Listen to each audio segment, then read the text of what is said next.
What's up, guys? Episode 47, and welcome to Watch for the Plot. Subscribe for more content coming your way. So this one, again, pretty short. I know, what a shocker. But I have been streaming a lot more on Twitch. It's right there, twitch.tv FNL47 Drody. Change the name to fit the brand a little bit. I eventually might change the name entirely to FNL47. That's a different subject. So that's probably why, these shorter, more compact reviews actually are happening in rapid succession. Let's get back into this review. So this review, Wa Yanmama Junyuu Chuu.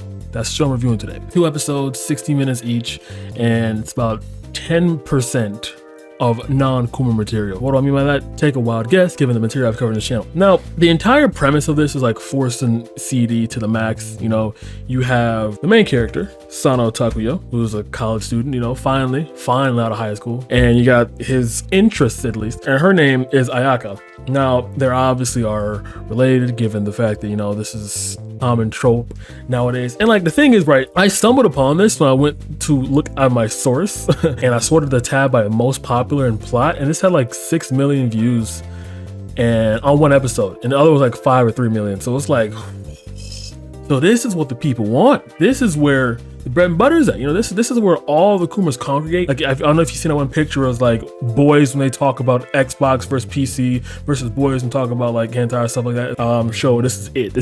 This is the pinnacle of where it's gonna be at. And it was made in 2022, so it's pretty recent. So basically the whole premise is he comes home one day and she's there. Now the reason that she's at his home, despite her having a full husband and family, whatever, is because she just gave birth and now she's like trying to nurse her child. She's nursing her child at the family home where Sano is at. Now, at this point, he walked into her while she was nursing, so therefore it was one of those, oh, that was awkward. Wow, it sure would be strange if, whoop, I'm not looking. Are you looking? Oh my, it's like that consistently back and forth.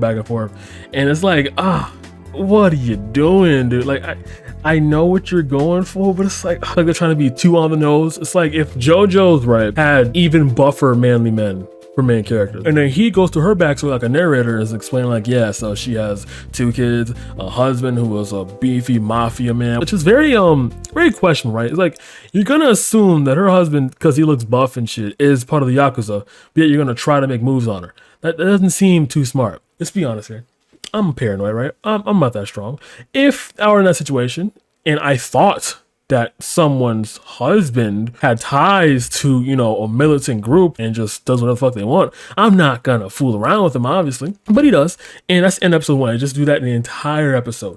Episode 2, boom. Sano's walking around, goes to this food stand, wins an entire family trip to this beach called Atami. Now at Atami, you can bring 7 people along.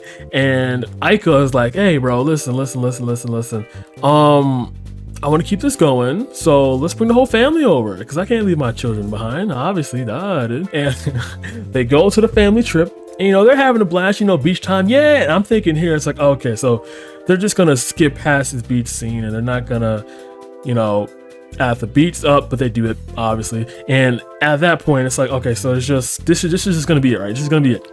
Just constantly back and forth, and that's what it was, all the way to the end. And the last scene was like when they both got drunk, and Aika's like about to get called by her husband because he's drunk too in the room that they're going to do it in, and he's like, oh, well, I'm just going to bed, see you later. Had his eyes closed, sleep, whatever. It's just, I don't know. This was a thing that most certainly happened on this planet that existed.